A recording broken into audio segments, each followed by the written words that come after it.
Hey, my name is Carlos Whiting, inmate number 519957. I just got released from doing 9 years. Got out December the 8th, 2014. I was a member of Walking Logo at Marion Correctional Camp, the reintegration program. I've been out approximately about 8-9 months now. All my help that really came out once I got out of jail didn't come from none of the friends I thought I had before I went to jail. I've been basically meeting new people. I've been networking through Walking Logo. I have met a lot of people. I talked to a lot of people, and I've been using those resources to help me out here now. Through Walking Logo, I learned about banking, which is I'm a member now of a credit union. I have a secure credit card.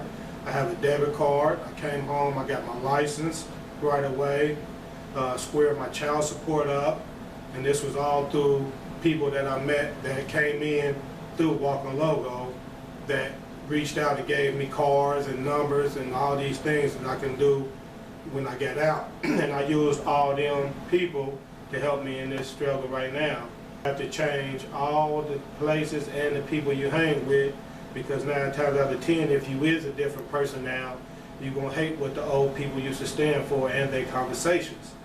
And you know, being a full-fledged father, having custody of them is what keeping me on my path. I still get 45 phone calls a day from guys that's doing prison times.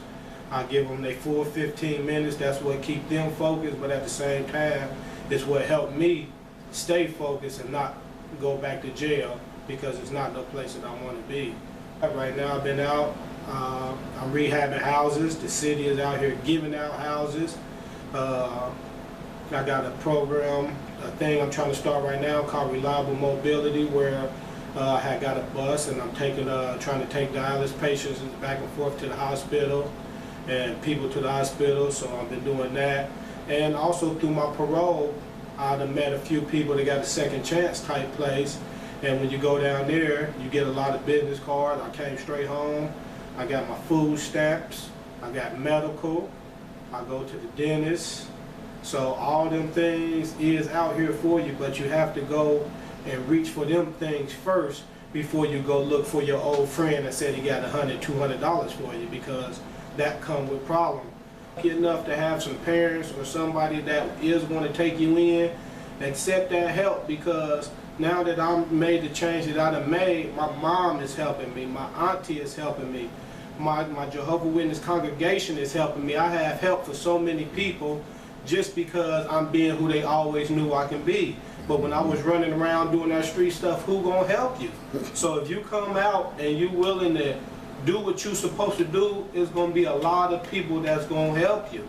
So looking back, doing this talk to y'all that I was doing time with and shaking y'all hands and having love for, to being out here to be able to do this talk for you, I love it. As far as you guys coming home and got mandatory 5 years, parole and all this stuff after you feel you done did all your time, you're gonna have it. I went down and seen my PO, and by the time I seen my PO the next day after I got out, we had a talk, but I went in there and presented myself as a Walking Logo. I went in there, I wasn't saying, yeah, my pants weren't sagging. Me and dude had a up talk like man and man. He was filling me out the same way I was filling him out, and he basically wasn't even, he seen how I was, seen the change I had made, because he could hear it from my pain and my talking. I had came straight home once again. I got my license knocked out. I got all my stuff done to get my license. I had got my medical. I had got the custody of my son. So dude, like, listen, man, you a moderate, man. You done did more stuff in a month than guys done did in 2 years. And he don't really, he lenient. Like, he's not on me. He got a caseload full of people. So when you coming out here and you doing the things that you supposed to do, man, they not coming to knock down your door. I dropped 1 urine since I've been out. But that don't mean after I drop that 1 urine I went and smoke. He can come and drop me anytime and my urine is clean. I don't smoke weed. I don't do none of the above. But I know that at any time I'm ready to do that. So, because especially with the brother Durrell, he shared so many experiences, and even though he didn't walk the same walk I walked, he chose not to walk that walk. And it was so easy to talk to him and Andre, and the information that he gave me, once again, I went straight to the bank when I got out from the information I gained from Andre, and got a secure credit card and a debit card and opened up a bank account. And I was at ease talking to them people because I knew what I was talking about from these brothers. With Daryl, he gave me confidence in to be myself. He gave me confidence in knowing that the same stuff he was teaching college kids is the same stuff he was coming in the institution teaching people that's supposed to be convicts like me. So it'll help me a whole lot being able to talk to them people, because them is the people that is actually cool, and the ones that keep going to jail is the squares. Absolutely. So many guys that sit in jail and say what they're gonna do and don't do it once they get out. You can't even get a full 15-minute conversation on the phone with a guy once he get out, because he gets so wrapped back up in here.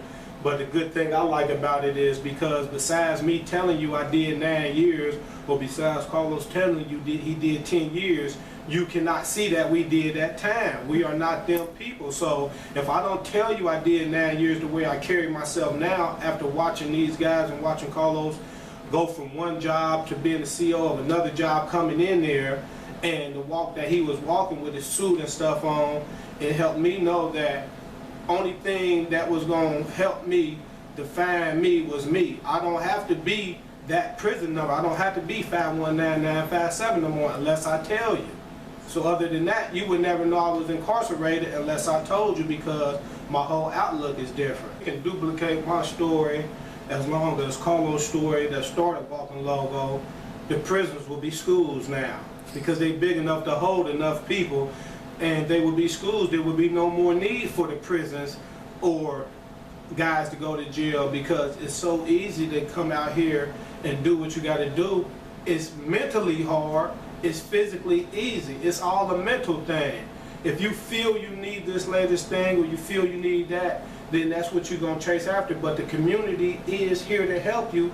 But my main focus and my main goal is I still answer the phone for guys that's doing life in jail, that's keep getting 5-year flops. So their struggle and their pain keep me focused out here. Having custody of my son keep me focused and let me deal with the hard times, because I cannot tell him to finish school and do this. It's once again, I'm in there calling on his phone, trying to be a father from in jail. I have to be out here with him, so it can't nothing be harder than standing count or getting stripped out 3 times a day.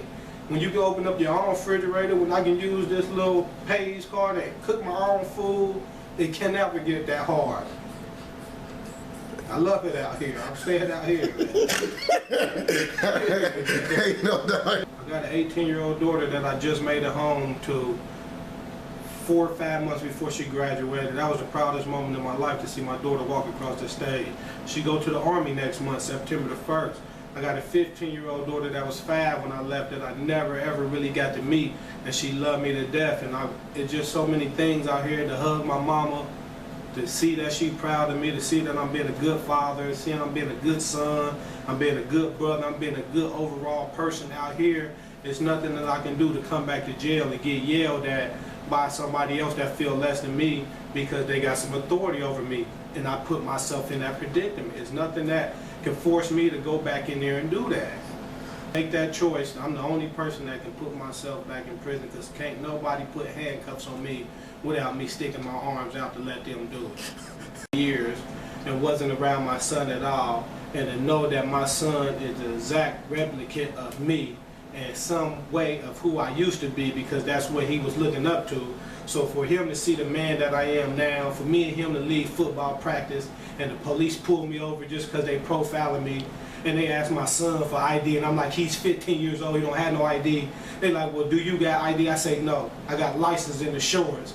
And to see when I give them that license and insurance and they don't give me no ticket, and me and my son walk off and drive off, and I can give him some information about what to do, it just feels great to know that I'm not trying to run from the police. I got license.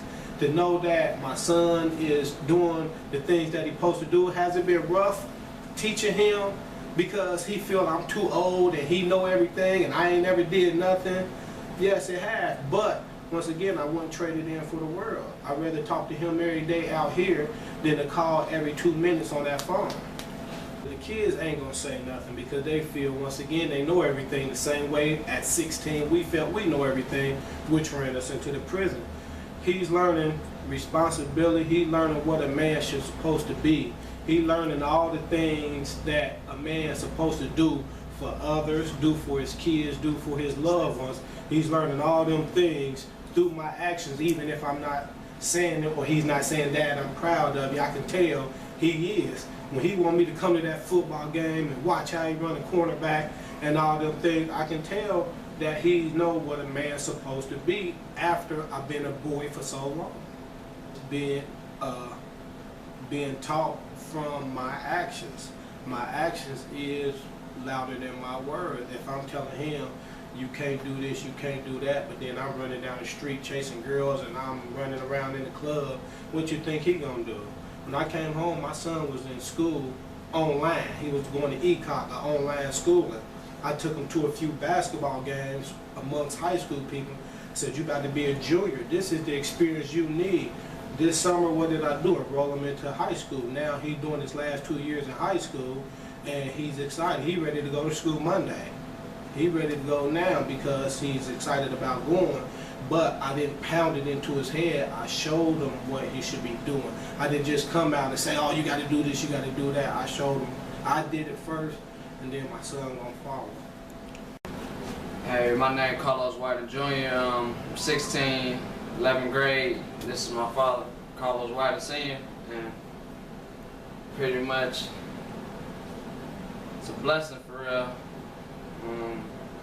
10 years without seeing him, you know, out there in this another state all, you know, by myself. Single mother, you know how it goes. Pretty much devastated not to have him here. Yeah. Pretty much since I moved down here about a year ago, everything been coming into play. It's been wonderful from the time I've been down here, you know. After school, the choice that I made that I'm going to stick with is clearly not funded by my friends that they don't agree, but I'm going to be a massage therapist, believe it or not. I'm already looking at schools for us, one in the Dayton area, so that's the route I'm going to take if football doesn't work out. That's most definitely the route I'm going to take. So Works both angles. You have a guy such as myself that did 9 years. You have my son that was affected by the 9 years. You have me coming home, going through the Start Within program, being a different change man. You have the effect of my son's life after the change. So you got both sides of the story because you have a child here that was raised up without a father, only a mother. So only choice he had if I wasn't to come home was to continue to be raised by the streets, because it's only so much that his mother could have taught him, because she's not a convict. She's never been in trouble. She's never been in jail.